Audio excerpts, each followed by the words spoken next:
au nom de notre Seigneur Yahushua. C'est le prophète Samuel Aurélie Moisan. Vous êtes bel et bien présent. Vous écoutez votre émission, Le prophète parle. Bien-aimés, que la paix et la grâce du Seigneur soient avec vous. Déjà, je vous invite à assister massivement à un programme d'un jour, dimanche. Nous sommes aujourd'hui mercredi le 16, jeudi le 17, vendredi le 18, samedi le 19 et dimanche le 20. Donc, dimanche le 20 octobre, précisément à partir de 9h30 du côté de Ménoubé. Il y a un programme, le programme d'un seul jour. Le programme d'un seul jour, intitulé aussi Le prophète parle. Ne manque pas, assiste à ces programmes, viens comprendre la pensée du Seigneur. L'exhortation de ce soir est liée au temps. Le temps égale au message. Ça veut dire le temps représente le message. Regardez notre fonctionnement. Regardez la manière que l'être humain fonctionne. Notre emploi du temps, nos actions, le fait et gestes, tout ce que nous posons comme acte est lié au temps. Le matin, on se réveille. On s'apprête, on brosse, on se lève, on commence la journée. Nous connaissons à quelle heure il faut manger. Nous connaissons à quelle heure il faut se reposer. Nous connaissons à quelle heure il faut dormir. Rien que ton programme de la journée montre qu'à chaque changement du temps, il y a aussi changement des actions. Donc, en un mot, chaque temps a un message. Je m'adresse à ceux-là qui réclament être des adorateurs de Jésus-Christ. Nous avons plusieurs personnes qui réclament adorer Yahushua, mais ignorant cette notion du temps. Suivez-moi attentivement. Chaque temps a un message. Nous avons l'habitude de dire « J'aime le Seigneur, j'aime Jésus ». Il y a des gens même qui chantent matin, midi, soir. J'aime Jésus. Mais si vous dissociez Jésus de Christ, c'est comme si vous séparez le corps de l'âme ou de l'esprit. Jésus sans Christ, il est humain comme tout autre. La seule force qui donne à Jésus le pouvoir d'être aujourd'hui invoqué ou appelé ou sollicité, c'est parce que il y a ce mot Christ. Alors Christ veut dire salut. C'est pourquoi il est le Messie, il est le Oint.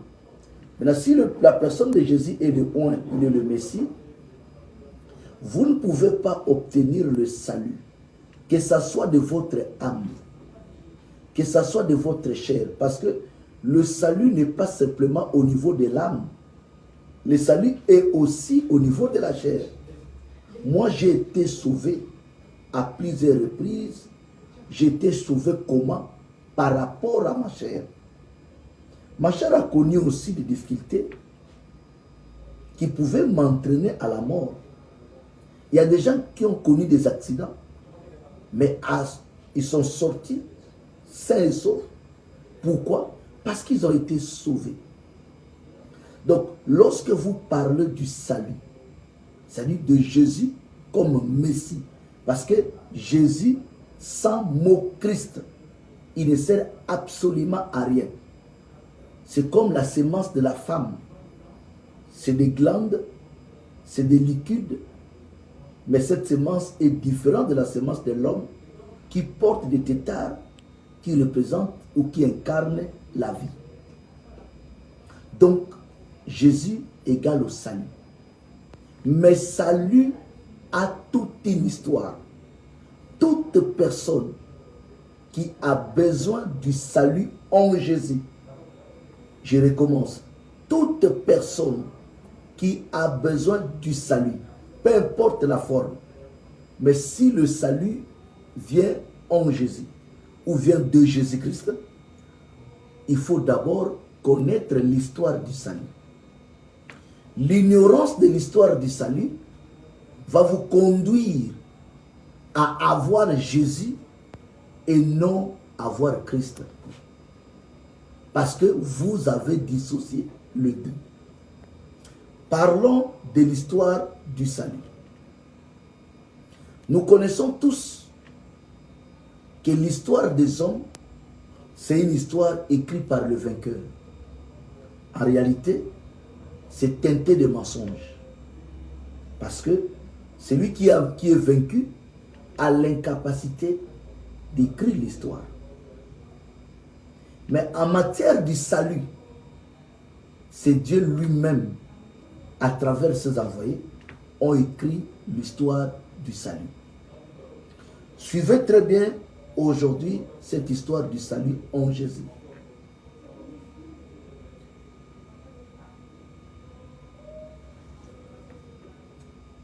On nous dit, la terre, je parle de la terre, pas la terre que nous pétinons, pas les 5 continents, ni les océans, ni la mer qu'on voit.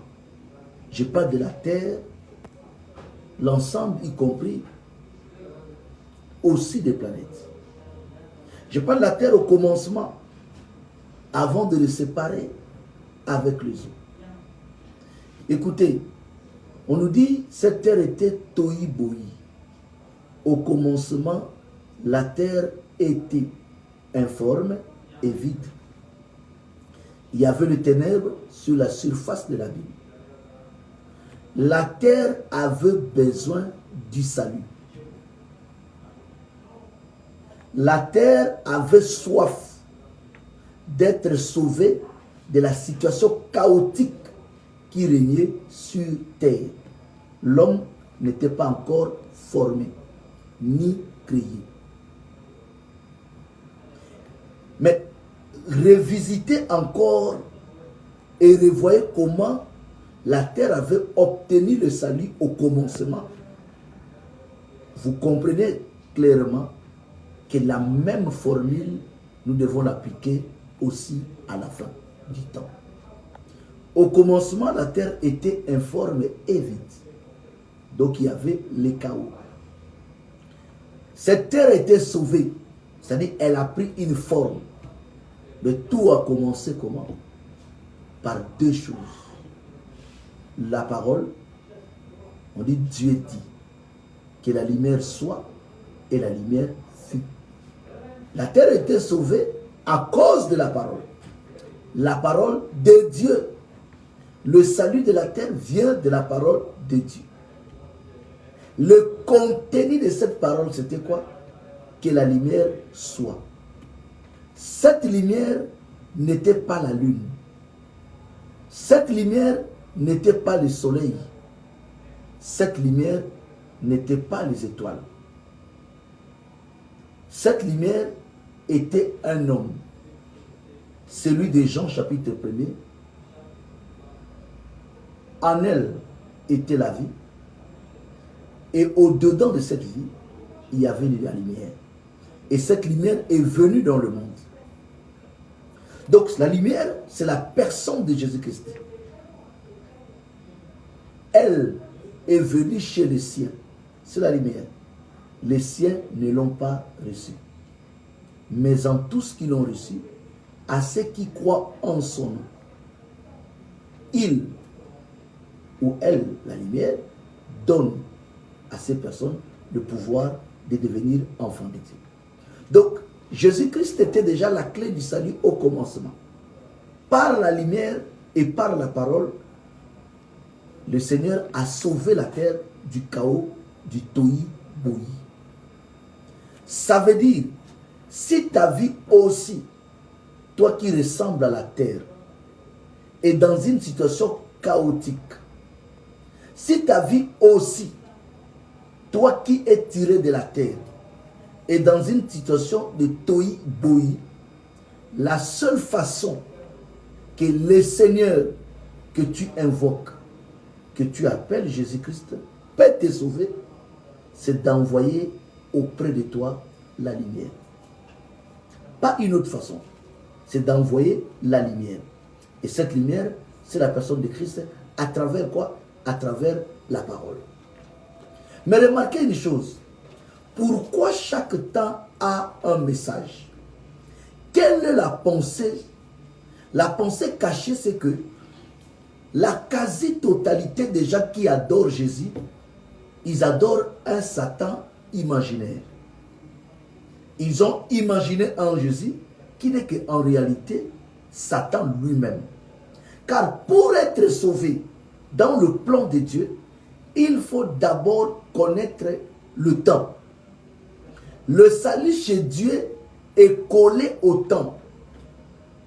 C'est pourquoi vous allez remarquer dans Matthieu 16, Jésus reprocha les pharisiens en disant, vous connaissez discerner les signes du temps, mais vous avez des problèmes pour discerner. Plutôt, vous connaissez discerner, excusez-moi, l'aspect du ciel, mais vous avez des problèmes pour discerner les signes du temps.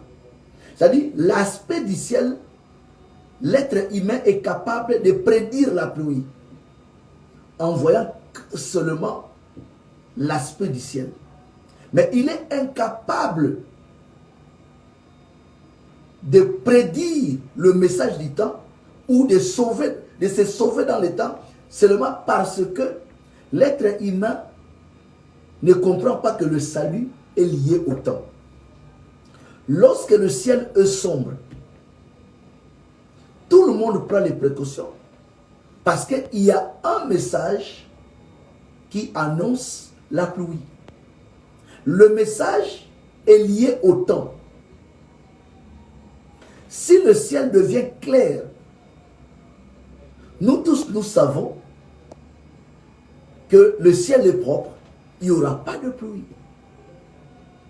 Parce que l'aspect du ciel, le temps simplement, révèle le message. Et au commencement, remarquez une chose. Dieu créa pendant 6 jours. Le premier, deuxième, troisième, quatrième, cinquième, sixième. On dit Dieu s'est reposé. Lorsque Elohim s'est reposé de son œuvre, nous constatons que les 6 jours de la création ont un dénominateur commun. Les dénominateurs communs des 6 jours de la création n'est rien d'autre, Dieu dit. Le premier jour, on nous dit Dieu dit. Le deuxième jour, Dieu dit. Le troisième jour, Dieu dit. Le quatrième jour, Dieu dit. Le cinquième jour, Dieu dit. Le sixième jour, Dieu dit. Dieu dit veut dire parole de Dieu. Mais le constat, c'est quoi? Chaque jour de la création avait une parole différente de l'autre. Ce que Dieu avait dit le premier jour, ce n'est pas ce qu'il a dit le deuxième jour. Ce que Dieu a dit le deuxième jour, ce n'est pas ce qu'il a dit le troisième jour. Alors, pour vous, les jours représentent quoi? Puisque pour moi et pour Dieu, les jours représentent le temps. Puisque le temps, par définition, c'est une durée limitée. Alors, le jour, pour nous, à 24 heures, c'est une partie du temps de 24 heures. Lorsqu'on dit les premiers jours, Dieu dit. Le deuxième jour, Dieu dit. Le troisième jour, Dieu dit. C'est le même Dieu qui a parlé tous les 6 jours. C'est la même parole, mais la différence, c'est le contenu. Même auteur, mais ce qu'il a dit le premier jour n'est pas ce qu'il a dit le deuxième jour. Ça veut dire, la terre à la fin était propre Parce que la terre a reçu chaque jour une parole différente de l'autre. N'avez-vous pas remarqué, même pendant que Elohim créait, avant de quitter du premier jour au deuxième jour, il critiquait d'abord son œuvre. Pourquoi il le faisait? Pourquoi Elohim critiquait son œuvre? C'était simplement pour voir là où il y a le problème. Lorsqu'il a constaté qu'il n'était pas bon que l'homme soit seul, qu'est-ce que Elohim a fait? Il a envoyé le premier Adam.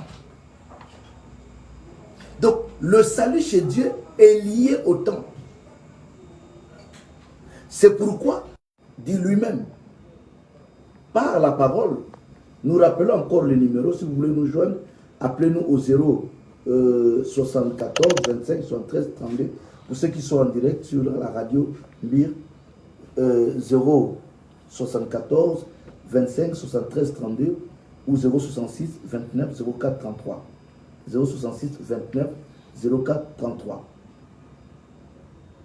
066 29 04 33. C'est mieux, ceux qui ou soit vous envoyez le message. Donc remarquez très bien, le Seigneur lui-même dans Luc chapitre 17, il dit, ce qui arriva du temps de Noé arrivera de même au jour du Fils de l'homme. Ce qui arriva du temps de Lot arrivera pareil. Sauva Lot à Sodome. Pour Noé, c'était entrer dans l'arche, et pour Lot, c'était sortir de Sodome. Ça veut dire un salut, le mot salut, utilisé au temps de Noé, et le mot salut utilisé au temps de Lot, c'est le même mot.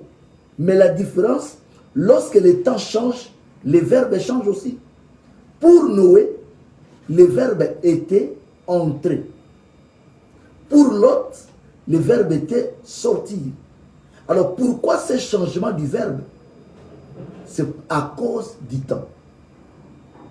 Ça veut dire toute personne qui aime Dieu aujourd'hui, mais qui ignore le message de Dieu de ce temps, c'est un homme perdu. Son adoration est inutile. Son adoration ne sert absolument à rien beaucoup. On ne peut pas obtenir le salut parce qu'on fréquente une église. On n'obtient pas le salut parce qu'on donne la dîme.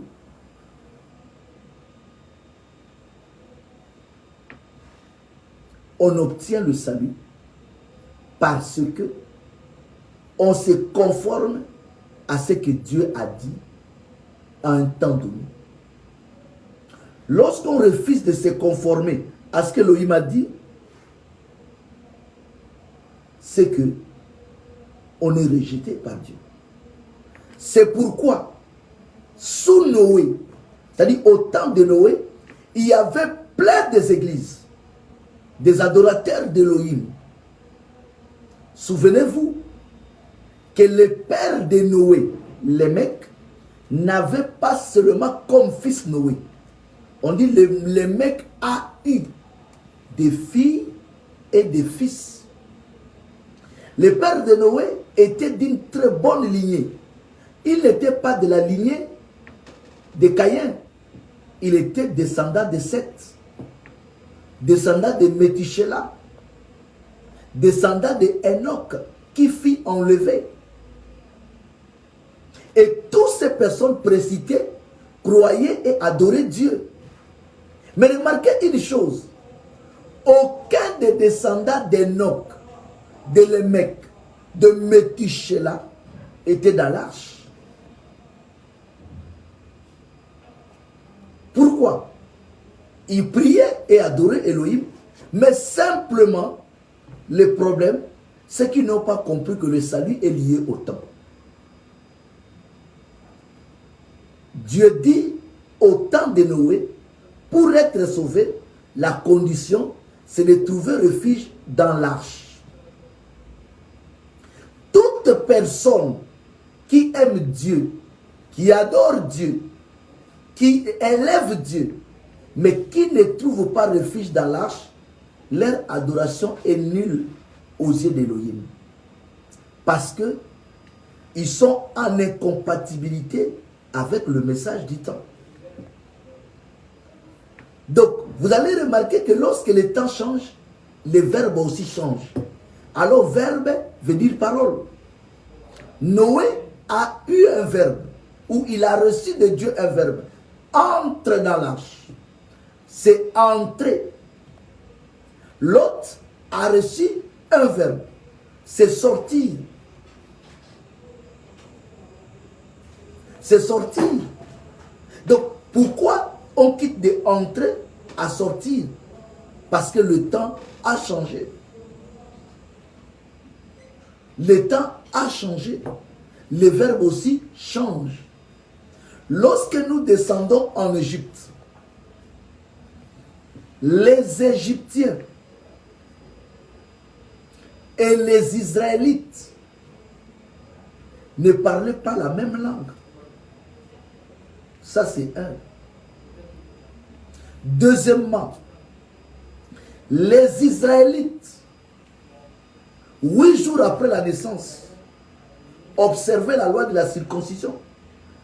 Les Égyptiens aussi le faisaient. Mais pour eux, c'était une circoncision selon le rite d'Abraham.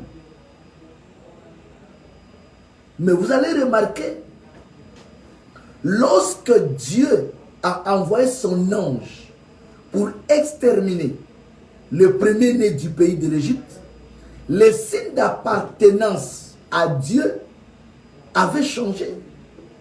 Alors sous Abraham, la circoncision était le signe d'appartenance ou de l'alliance. Donc toute personne qui a la marque de la circoncision dans sa peau, ayant le sang d'Abraham en lui, ou étant descendant d'Abraham, appartenait à Elohim.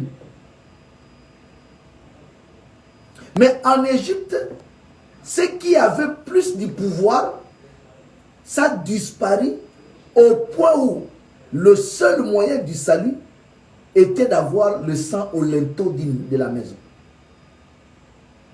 Ça veut dire aujourd'hui, être catholique n'influence pas Dieu.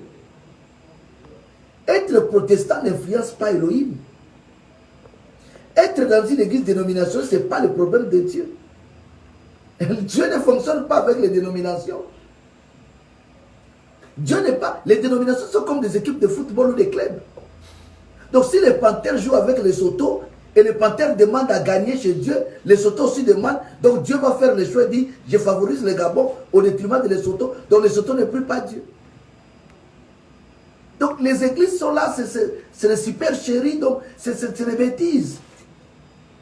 Quand je parle de bêtises, c'est dans quel sens? La croyance de développer que votre salut vient d'une dénomination, c'est une faute grave.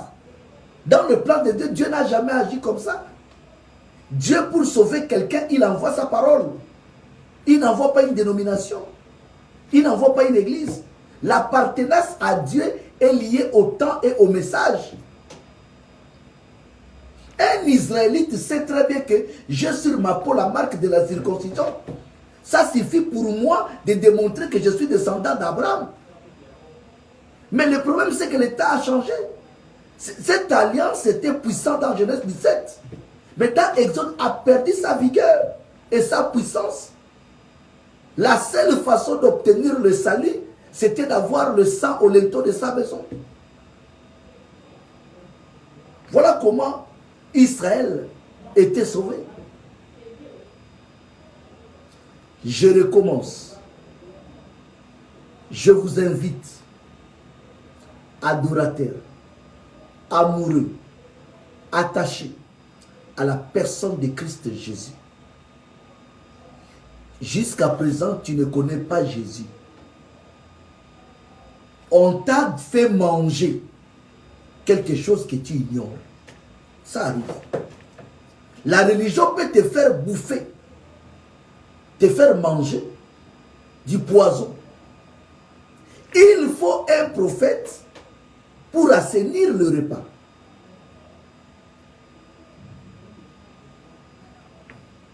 Le problème, c'est quoi? Je vous ai dit, l'histoire est toujours écrite par le vainqueur.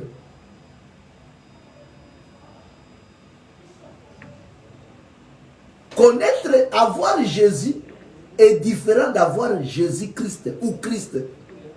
Pierre dit, Dieu a fait de ce Jésus que vous avez crucifié le Christ. Alors, l'histoire continue toujours à prêcher le mensonge de Jésus, mais jamais la partie Christ. Ils ont mis même une forme de trait d'union. Mais au fond, ils sont en train de dissocier.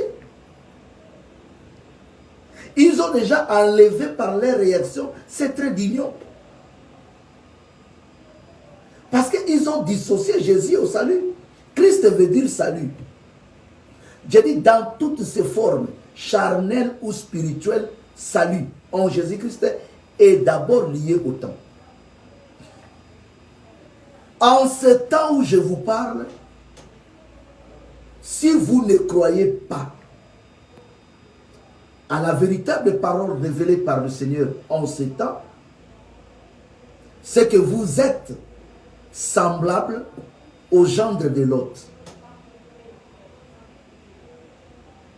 Les gendres de Lot, ils avaient leurs moyens du salut. C'est pourquoi ils ont considéré la prédication de Lot comme de la plaisanterie. Parce qu'ils ne voyaient pas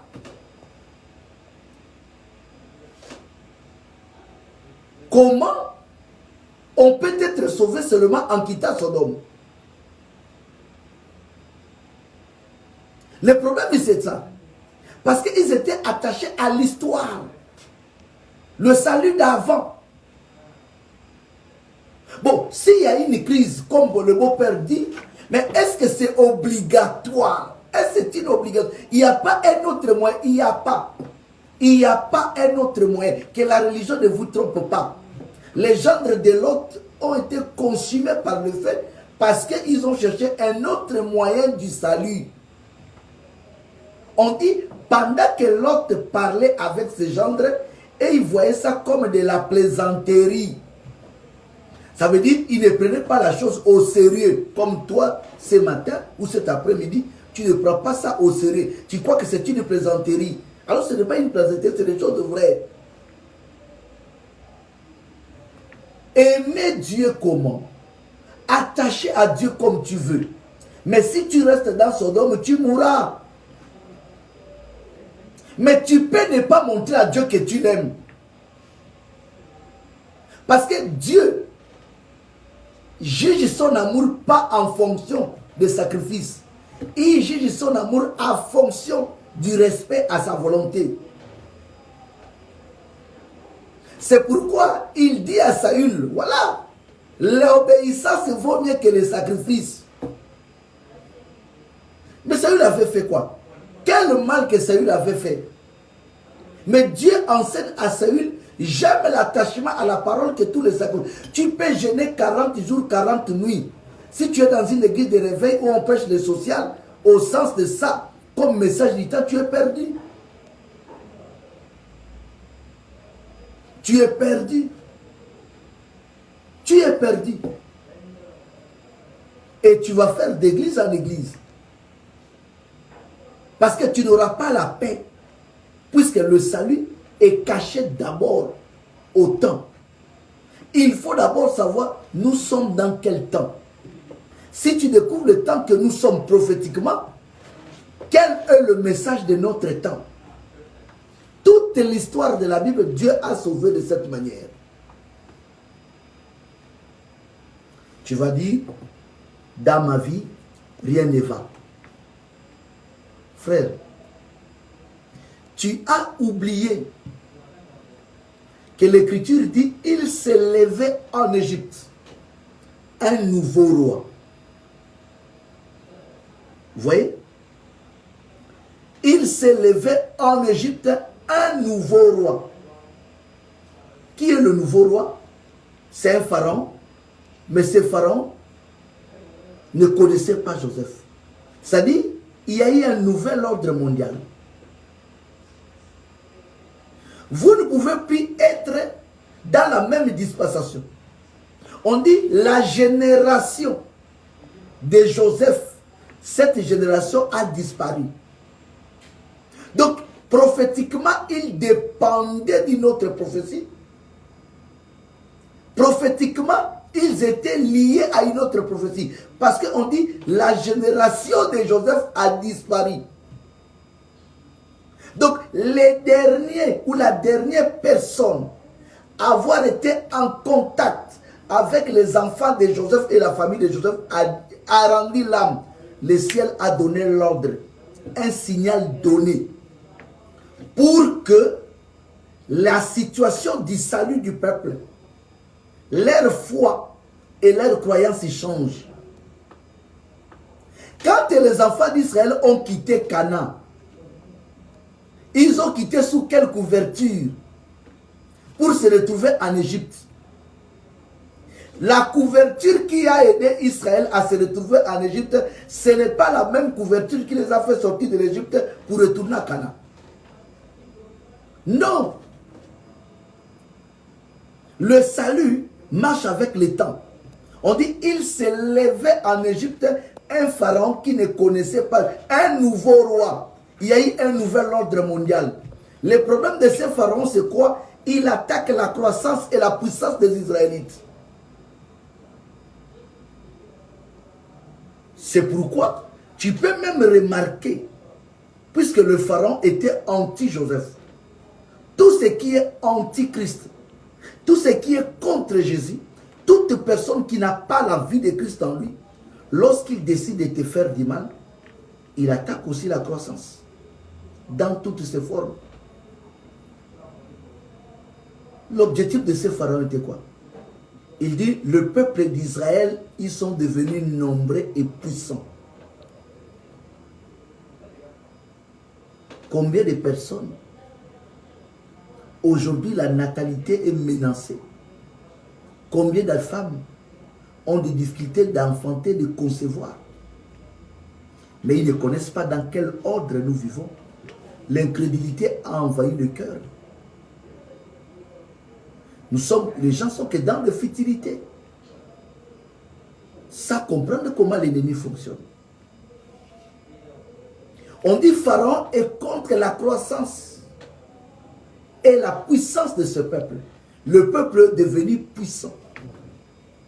Si Pharaon est contre la croissance et la puissance, toute personne qui n'a pas Jésus ne peut jamais aimer ta croissance et même ta puissance. S'il y a croissance dans ta maison, sur tous les plans, finance, stabilité, celui qui n'a pas l'esprit de Christ s'érige directement comme ennemi. Alors là, il faut quoi? Il faut un salut. Ça marche à deux. Lorsque ce pharaon a commencé à menacer, automatiquement Dieu a envoyé Moïse. Ça marche ensemble. Jésus est là, Judas est là. Ça marche ensemble. Il a fallu un Moïse, un sauveur. Moïse arrive. Mais remarquez une chose. Moïse est né dans quelles circonstances? Quelles conditions que Moïse a trouvées sur la terre? Il est né en Égypte. La période où on décapite les enfants. La période où on décapite le bébé. La période où on décapite les innocents, les Israélites. C'est cette période que Moïse, c'est pendant cette période que Moïse a vu les jours. Sa mère va faire un sacrifice. Garder l'enfant à la maison pendant 3 mois. Comment expliquer qu'on peut garder un bébé dans une maison pendant 3 mois. Pour que ça marche, il faut éviter que l'enfant pleure. Les cris. Alors Elohim a dit, j'ai entendu, quand il appelle Moïse à l'âge de 80 ans, il dit, j'ai entendu les cris de l'oppresseur. Mais Moïse est né. Pour garder Moïse, il faut étouffer les cris. Donc le peuple, Moïse est né pendant que le peuple criait. Et pour que Moïse soit en vie 3 mois, être sauvé, il fallait étouffer les cris. Mais la mère étouffe les cris, pourquoi? Parce qu'elle avait besoin d'une seule chose. Elle n'avait pas l'assurance que Moïse va grandir jusqu'à... Non, non, elle n'avait pas cette assurance. On ne peut pas étouffer les cris là pendant 5 ans. L'enfant va tomber forcément malade. Même la mort peut tuer l'enfant la mère. Mais la seule chose que la mère avait besoin, c'était d'allaiter l'enfant. Les Égyptiens peuvent lui donner le nom Moïse. Mais il faut que ce soit la mère seule qui l'allaite. C'est pourquoi même après avoir jeté Moïse dans l'eau, il a envoyé sa sœur Myriam suivre l'enfant. Pour que la sœur Myriam propose à la fille de Pharaon, je vais chercher une fille hébreu, une nourrice hébreu pour allaiter Moïse. Donc la maman a allaité Moïse jusqu'à ce que Moïse a grandi. Pourquoi? Moïse peut avoir la connaissance de l'Égypte, la sagesse de l'Égypte. Mais la sémence qu'il a reçue, c'est cette sémence qui vient de la mer, qui a permis à Moïse, en voyant ses frères esclaves, de s'élever parce qu'il avait quelque chose. Votre situation actuelle, je sais que vous pleurnichez. Mais l'ignorance, je vous dis, c'est une prison.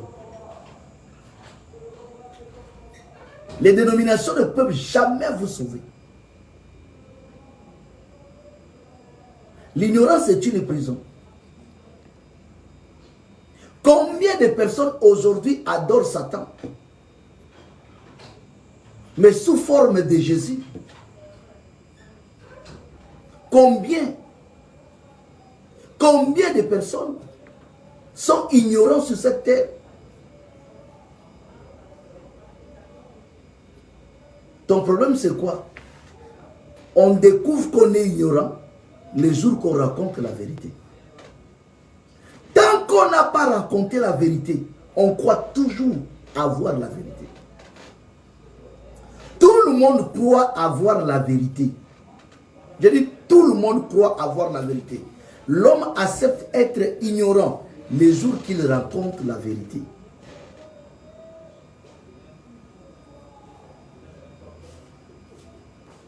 C'est pourquoi dans ta religion, dans ta façon de croire, tu es à l'aise, tu te sens dans une zone de confort. Je dis et je recommence. Le salut est lié au temps. Le salut n'est pas lié. Tu t'apprêtes pour aller à un culte ce soir, il n'y a pas de problème, vas-y. Mais ce n'est pas ta présence dans cette église qui va te sauver. Jamais. Jamais. Si Jésus décide de te sauver, la première des choses, il t'envoie d'abord le message via son prophète lié au temps que tu vis. La prière de notre Père lui-même vous enseigne. On dit, enseigne-nous à prier. Ce n'est pas une récitation comme font les catholiques. Enseigne-nous à prier. Il dit, à chaque fois que vous priez, dites à Dieu, donne-nous aujourd'hui notre pain quotidien. Le pain, c'est une nourriture physique, en même temps spirituelle. Puisque la parole, c'est aussi du pain. Mais il dit, chaque fois que vous demandez à Dieu du pain, demandez à Dieu de vous donner le pain quotidien. Ça veut dire le pain du jour. Pourquoi Dieu doit nous donner le pain quotidien? La manne qui est Jésus. Jésus est la manne cachée. Il est la manne de Dieu. Dieu a envoyé la manne. La manne tombait pendant 6 jours. Dieu lui-même dit, si tu ne crois pas à moi, crois en moi, Dieu lui-même dit, même si la manne a du goût, comment? Puisque tous les peuples appréciaient le goût de la manne. Mais ils avaient l'interdiction formelle de manger la manne d'hier aujourd'hui. Alors, si tu crois que la manne, c'est la parole de Dieu, toi-même tu crois que la manne, c'est la parole de Dieu, ça veut dire chaque jour, chaque temps a sa parole spécifique. Question. Répondez-moi même après à ce numéro 066 29 04 33. 066 29 04 33. 074 25 73 32. 074 25 73 32. Répondez-moi à cette question. Quelle est donc notre manne du jour? Quel est donc le message de ce temps? Quelle est donc la voie du salut de ce temps? Mais vous dites que vous adorez Jésus, mais quel Jésus? S'il était là, je devais soit brûler. Mais quel Jésus que vous adorez? Puisque Jésus que vous adorez, vous l'avez dissocié de Christ. Pierre dit, Dieu a fait de ce Jésus que vous avez crucifié, le Christ. Donc si Jésus est devenu, après la crucifixion, il est devenu le Christ, alors nous connaissons qu'après la crucifixion, Jésus n'avait plus repris sa forme d'avant. Jésus avait plutôt repris la forme initiale. Avant d'être Jésus corps, il était d'abord parole. Vous ne lisez pas la Bible? Que dit Jean? La parole s'est faite chair. Alors, si la parole s'est faite chair, la parole s'est faite chair, quelle dénomination avait cette chair? La chair portait le nom Jésus. Ok, acceptons. La chair s'appelait Jésus. Maintenant, quand on a conduit cette chair à Golgotha, et qu'on l'a crucifié, et qu'on l'a mis dans une grotte, est-ce que la parole peut mourir? Non. Si Jésus est ressuscité, ce n'est pas parce qu'il avait une chair spéciale. Aucune chair corrompue peut éviter la corruption. Ou aucune chair corrompue n'est incorruptible. Jésus, si on parle de la résurrection en Jésus-Christ, parce que Jésus n'était pas seulement chair, il était parole faite chair. On a crucifié la chair, mais comme la parole a une promesse, c'est pourquoi Pierre dit, David a dit, sa chair ne verra pas la corruption.